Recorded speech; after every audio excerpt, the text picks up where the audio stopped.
भारत में नक्सलवाद काफ़ी समय से एक बहुत बड़ी प्रॉब्लम रही है और हमें समझने वाली सबसे इम्पॉर्टेंट बात यह है कि हमारे देश में अचानक से नक्सलवाद का जन्म नहीं हुआ है। जिस रूप में आज हम नक्सलवाद को देख रहे हैं वो समय के साथ कई अलग अलग कम्युनिस्ट विचारधाराओं के टुकड़ों से मिलकर बना है। कम्युनिस्ट विचारधारा कहती है कि पूरे समाज में सभी एक समान होने चाहिए, किसी के बीच कोई भेदभाव नहीं, कोई ऊंच नीच नहीं। ये शुरू से ही कम्युनिस्ट का मुख्य विचारधारा रहा है, लेकिन समय के साथ इसमें काफ़ी बदलाव देखने को मिला है। इसके हिस्ट्री के बारे में हम लोग कभी और बात करेंगे। इस वीडियो में हम लोग ये समझने की कोशिश करेंगे कि नक्सलवाद एक्चुअली में है क्या, इसकी शुरुआत क्यों हुई और आखिरकार नक्सली चाहते क्या हैं, इनकी फंडिंग कहाँ से और कैसे होती है और इनका सॉल्यूशन क्या है। अब जबकि नक्सलवाद कम्युनिस्ट विचारधारा से प्रभावित है तो हमें भारत में कम्युनिज्म की हिस्ट्री के बारे में भी थोड़ा बहुत समझना पड़ेगा। 1925 में communist party of India CPI का गठन होने के बाद पूरी दुनिया भर में हो रहे कम्युनिस्ट आंदोलन से प्रेरित होकर भारत में भी CPI ने ब्रिटिश साम्राज्य के खिलाफ सर्वहारा नेतृत्व वाली राष्ट्रीय क्रांति शुरू कर दी। सर्वहारा उन लोगों को कहा जाता था जो समाज में निचले तबके के लोग होते थे, जिनके पास ना के बराबर ज़मीन होती थी और जो छोटे मोटे मजदूर की तरह काम करते थे। CPI के लिए उस समय राजनीतिक हवा काफ़ी अनुकूल साबित हुआ। पहला वजह था ब्रिटिश राज में जमींदारों के खिलाफ लगातार किसान विद्रोह होते आ रहा था और दूसरा महात्मा गांधी के असहयोग आंदोलन के सफल न होने पर और राष्ट्रवादी आंदोलन से असंतुष्ट हजारों कार्यकर्ताओं को और अधिक क्रांतिकारी मार्क्सवादी विचारधारा के लिए आकर्षित किया गया। CPI स्वाभाविक रूप से कुछ विदेशी कम्युनिस्ट नेता से जुड़ा हुआ था, जैसे कि जोसेफ स्टालिन। फरवरी 1951 में CPI का एक प्रतिनिधि मंडल मॉस्को में स्टालिन से मिलता है। मंडल के सदस्यों को स्टालिन ने हिंसक क्रांति को छोड़कर स्वतंत्र भारत के लोकतांत्रिक मंचों में भाग लेने के लिए कहा। हो सकता है स्टालिन भारत के साथ एक स्ट्रेटेजिक रिलेशनशिप बनाना चाहते हो, जो कि हिंसक कम्युनिस्ट विद्रोह की वजह से कभी भी संभव नहीं हो पाता। और उस समय पार्टीशन के साथ साथ जम्मू कश्मीर को लेकर पहला भारत पाकिस्तान युद्ध होने की वजह से भारत का हालत काफ़ी ख़राब हो चुका था और सोवियत यूनियन, जिसका नेता स्टालिन थे, वो उस समय कोरियन युद्ध में लगा था। सेकेंड वर्ल्ड वार और कोल्ड वार की वजह से सोवियत यूनियन का हालत ऐसा था उस समय कि CPI जो चाहते थे उसका अनुमति स्टालिन नहीं दे सकते थे। हिंसक क्रांति को छोड़ने के लिए स्टालिन के कहने पर CPI को एक बड़ा झटका लगा, जिसके बाद इन्हें तेलंगाना आंदोलन को बीच में ही छोड़ना पड़ा। 1946 से 1951 तक चले इस आंदोलन का मुख्य उद्देश्य था दमनकारी जमींदारों के प्रभुत्व से किसानों को मुक्त कराना और जिनके पास ज़मीन नहीं था उनके बीच फिर से ज़मीनों को बांटना। CPI तेलंगाना में मजबूत पकड़ बना चुका था और राज्य के खिलाफ क्रांति में नेतृत्व के लिए किसानों को संगठित करने लगा। इसके अलावा CPI तेलंगाना विद्रोह से ही गुरिल्ला युद्ध को बढ़ावा देने लगा, लेकिन भारतीय सेना की तरफ से इस पर एक्शन लिया गया और काफ़ी लोगों को बंदी बना लिया गया, जिसके बाद कुछ लोग हथियार छोड़ देते हैं। लेकिन कुछ लोगों का मानना था कि आंदोलन त्यागने से किसानों के नज़र में CPI की बदनामी होगी। इसके बाद नेतृत्व बढ़ गया, कुछ लोग आत्मसमर्पण कर दिए और कुछ लोग हथियार उठाकर संघर्ष करते रहे। 1960 के दशक में उस समय की दो सबसे बड़ी कम्युनिस्ट प्रतिनिधि सोवियत यूनियन और पीपल्स रिपब्लिक ऑफ चाइना के बीच तनाव बढ़ने लगा। सोवियत यूनियन कम्युनिज्म फैलाने के लिए लोकतांत्रिक तरीकों और डिप्लोमेटिक संबंधों के पक्ष में था, जिसकी वजह से चाइना सोवियत यूनियन को एक संशोधनवादी, जिसने क्रांतिकारी विचारधारा को त्याग दिया हो, इसके रूप में लेबल करने लगा। ये सब की वजह से CPI में फूट पड़ा और 1964 में एक नई कम्युनिस्ट पार्टी बनी जिसका नाम था communist party of India Marxist, CPIM। CPI के पुराने सदस्य सोवियत यूनियन के साथ खड़े रहे, लेकिन यंगर जनरेशंस चाइनीज़ के साथ खड़े रहे, जिनका मानना था कि पुराने सदस्य गद्दार थे जिन्होंने तेलंगाना विद्रोह को त्याग दिया था। ये सब के बीच एक इंसान सामने आता है जिसका नाम था चारू मजूमदार। सोवियत संघ के संशोधनवादी बनने की वजह से चारू मजूमदार उसकी कड़ी निंदा करते हैं। CPIM के बनने के एक साल बाद 1965 में एक बार फिर से जम्मू कश्मीर को लेकर भारत पाकिस्तान एक दूसरे के खिलाफ जंग छेड़ चुका था, जिसकी वजह से CPIM के अंदर एक बार फिर से फूट पड़ा। इस युद्ध में चाइना पाकिस्तान का साथ देता है और CPIM उस समय की सबसे बड़ी कम्युनिस्ट पार्टी के नेता माओ जेडोंग को फॉलो करता था, जिसकी वजह से देशभक्ति और प्रो चाइना कम्युनिस्ट विचारधारा के बीच तनाव पैदा होने लगा। इसके बाद पाकिस्तान का साथ देने की वजह से CPIM चाइना की निंदा करता है, लेकिन ये बात पार्टी के कुछ सदस्यों को अच्छा नहीं लगा और उनका मानना था कि CPIM ने चाइनीज़ कम्युनिस्ट पार्टी के निष्ठा के प्रति धोखा किया है। इसके बाद पार्टी में एक और मुद्दा उठा जब 1967 के पश्चिम बंगाल विधानसभा चुनाव के लिए CPIM के द्वारा यूनाइटेड फ्रंट के गठबंधन में भाग लिया गया और ये गठबंधन चुनाव जीत जाता है, जिसका मतलब था कि CPIM अब मेन स्ट्रीम पॉलिटिक्स का हिस्सा बन चुका था। इसके बाद चारू मजूमदार CPIM पर क्रांति को धोखा देने का आरोप लगाते हैं और इस वजह से फिर से CPIM में फूट पड़ता है। चुनाव के कुछ ही दिनों बाद 2 मार्च को पश्चिम बंगाल के नक्सलवाड़ी गांव में एक आदिवासी युवक, जिसके पास अपनी ज़मीन जोतने का न्यायिक आदेश था, उसे लोकल ज़मींदारों के गुंडों के द्वारा बहुत ही बेरहमी से मारा पीटा गया। इस घटना के बाद आदिवासियों और किसानों के बीच काफ़ी आक्रोश फैलता है और जमींदारों से ज़बरदस्ती अपनी ज़मीन छीनने लगते हैं और 25 मार्च को चारू मजूमदार, कानू सन्याल और जंगल संथाल के नेतृत्व में किसान आंदोलन शुरू होता है। आंदोलन के नेताओं को गिरफ्तार करने के लिए पुलिस आती है, जिस पर आदिवासियों के द्वारा हमला किया जाता है, जिसमें तीर लगने से एक सब इंस्पेक्टर की हत्या हो जाती है। इसके बाद पुलिस के द्वारा रिटेलिएट किया जाता है, जिसमें 13 आदिवासी मारे जाते हैं। यही वो वजह था और यही वो जगह था जहां से नक्सलवाद का जन्म होता है। सीपीआईएम के नेतृत्व में यूनाइटेड फ्रंट की सरकार ऐसी विद्रोह को दबाने की कोशिश करती है, जिसके बाद व्लादिमीर लेनिन के जन्मदिन पर 22 अप्रैल 1969 को सीपीआईएम से मजूमदार अलग होकर कई अलग अलग क्रांतिकारी नेताओं के साथ मिलकर अपनी नई पार्टी बनाते हैं, जिसका नाम होता है communist party of India Marxist Leninist CPIML।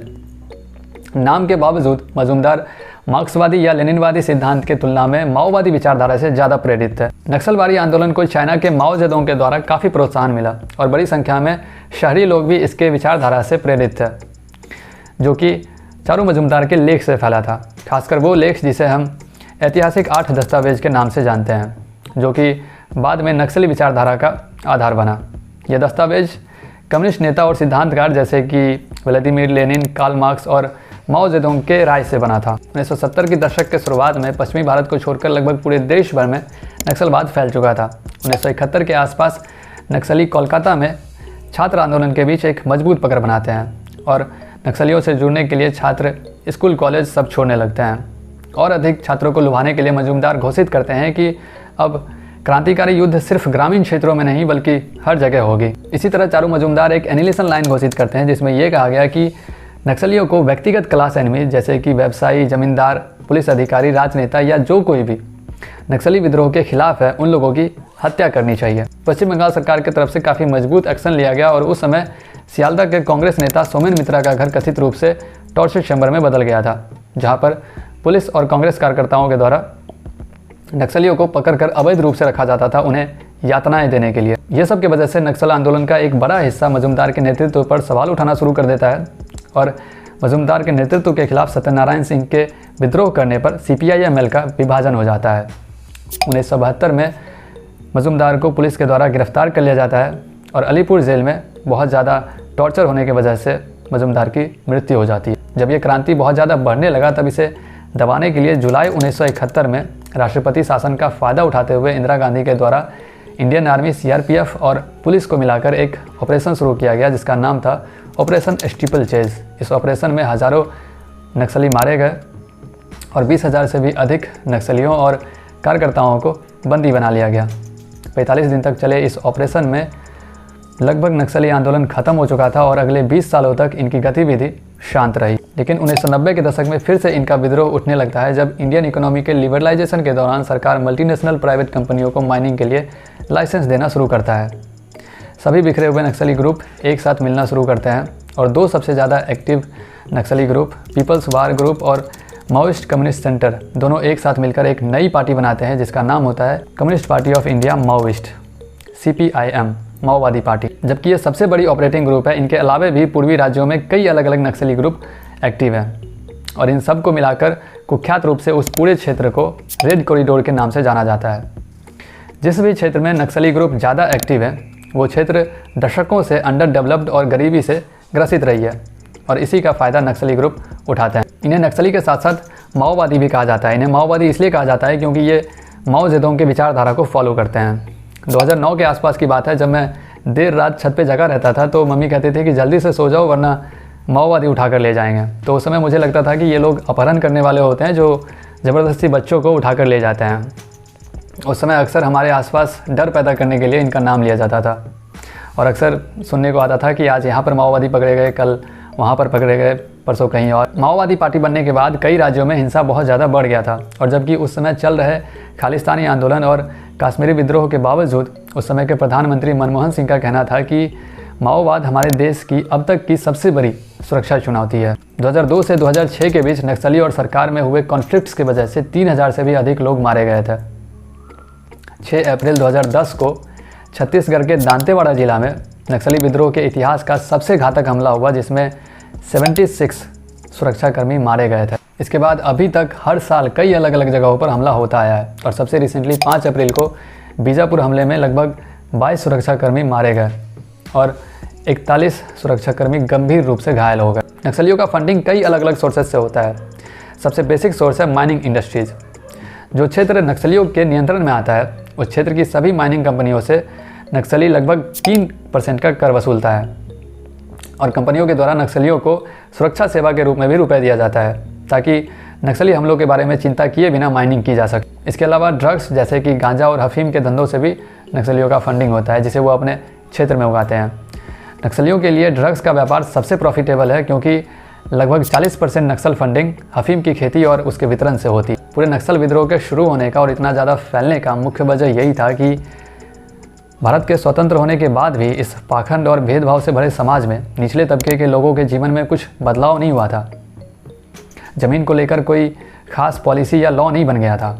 जिनके पास स्वतंत्रता से पहले ब्रिटिश राज्य में ज़मीन नहीं था, स्वतंत्रता के बाद उन्हें कोई ज़रा सा भी ज़मीन नहीं मिल गया। पहले छोटे मोटे लोगों के लिए बैंक नहीं होता था। रुपए का ज़रूरत पड़ने पर किसान जिस ज़मींदार के अंदर काम करते थे उसी से रुपए लेते थे और ज़मींदार बहुत ज़्यादा ब्याज लिया करता था। रुपए ना चुका पाने पर कभी कभी ज़िंदगी भर के लिए गुलाम बना लिया जाता था। उनके महिलाओं के साथ, उनकी बेटियों के साथ बलात्कार किया जाता था। आदिवासियों को उनके ज़मीन से बेदखल कर दिया जाता था और यही सब एक बहुत बड़ा वजह बना हथियार उठाकर विद्रोह करने का। हमारी समस्या ये है कि हम सिक्के का एक पहलू देखकर उसके बारे में निर्णय करना चाहते हैं। कई बार इस पाखंड से भरे समाज में हथियार उठाना पड़ता है जब सामने वाला ताकतवर हो और आप पे अत्याचार करता ही जाए और जब उसे लगता है कि आप कमज़ोर हैं और अत्याचार और भी ज़्यादा बढ़ जाए तो अपने ज़मीर को ज़िंदा रखने के लिए हथियार उठाना पड़ता है। भगत सिंह को भी हथियार उठाना पड़ा था और उन्हें कभी इस बात का अफसोस नहीं था कि उन्हें हथियार उठाना पड़ा। फ़र्क बस इतना सा है कि उन्हें अपने देश की आज़ादी के लिए हथियार उठाना पड़ा और नक्सलियों को अपने ऊपर हो रहे अत्याचार से आज़ादी के लिए। और क्यों गलत है हथियार उठाना? अपनी रक्षा के लिए, अपनी बचाव के लिए हथियार उठाना क्यों गलत है? कोई मज़े के लिए हथियार नहीं उठाता कि हाँ यार चलो आज किसी को मारने का मन कर रहा है, चल के भून देते हैं। ऐसा नहीं होता है। और आपके गीता में भी तो यही लिखा है कि अधर्म के खिलाफ हथियार उठाना पड़ता है। और मुठभेड़ में हमारे पुलिसकर्मी, हमारे सेना शहीद होते हैं, नक्सलियों के हाथों मारे जाते हैं, जो कि ये भी गलत है। लेकिन यहाँ कड़वी सच्चाई ये है कि ये पुलिसकर्मी और सेना को उनके साथ समझौते के लिए नहीं भेजा जाता है, उन्हें मारने के लिए भेजा जाता है, उन्हें पकड़ने के लिए भेजा जाता है। सेना उनके साथ डांडिया करने नहीं जाती है, उन पर हमला करने जाती है। और अपना बचाव करना गलत क्यों है? और सेना जब उन पर गोलियां बरसाने जाती हैं तो क्या करें वो लोग? भाई फैलाकर खड़े हो जाएंगे, हाँ भाई चलो आवाज़ मार लो, गोली लगा लो हथकड़ी। और उनके साथ जो अत्याचार हुआ उसका क्या? उनके ऊपर जो उत्पीड़न हुआ उसका क्या? उनकी महिलाओं और बेटियों के साथ जो बलात्कार किया गया उसका क्या? उनका घर छीनकर जो उन्हें बेघर कर दिया गया उसका क्या? उनकी जो ज़बरदस्ती ज़मीन छीन ली गई उसका क्या? जो मजबूरी में हथियार उठाना पड़ा और उनके बच्चों का जो भविष्य छीन गया उसका क्या? अरे नक्सली छोड़ो, आसपास रहने वाली महिलाओं को ज़बरदस्ती जेल में बंद कर दिया जाता है, फिर उनके साथ सामूहिक बलात्कार किया जाता है। रेप से बदतर क्या हो सकता है? वो भी किया जाता है उनके साथ। मेरे पास शब्द ही नहीं है उसके लिए। दिक्कत यही है कि आप सिक्के का सिर्फ एक पहलू देखकर उसके बारे में बात करते हो और सिर्फ एक पहलू सुनना भी चाहते हो। यार आप बताओ ना, आप उनके जगह पे होते तो क्या करते? कभी अपने आप को उनके जगह पे रख के देखो। मान लो उनके फैमिली की जगह पे अगर आपकी फैमिली होती तो क्या करते? चाहे सामने वाला कितना भी ताकतवर क्यों ना हो, हाथ पे हाथ धरे बैठे रह जाते क्या? कुछ ना करते? या ये सोचकर छोड़ देते कि यार जो होना था हो गया, अब क्या कर सकते हैं? साथी से बैठे रह जाते, कुछ ना करते। अब कुछ लोग ये कहेंगे कि मैं इंसाफ का इंतजार करता। सही में कौन सा इंसाफ? और अभी भी अगर भारत सरकार चाहे तो इस विद्रोह को रोक सकता है। इसे रोकने के लिए कई बेहतर स्ट्रेटजी हो सकता है, लेकिन अब सबके अंदर सिर्फ राजनीति है, चाहे वो नक्सली हो या भारत सरकार। हो सकता है मेरे बातों से काफ़ी लोगों को तकलीफ़ पहुंचा हो, लेकिन अगर सच्चाई सुनकर आपको तकलीफ़ होती है तो फिर इसमें मैं कुछ नहीं कर सकता। और ये सब को लेकर आप क्या सोचते हैं कमेंट बॉक्स में ज़रूर बताइएगा। और अगर आपको ये वीडियो इन्फॉर्मेटिव लगा हो तो इसे शेयर भी कर सकते हैं। आज के लिए इतना ही। Towards the change.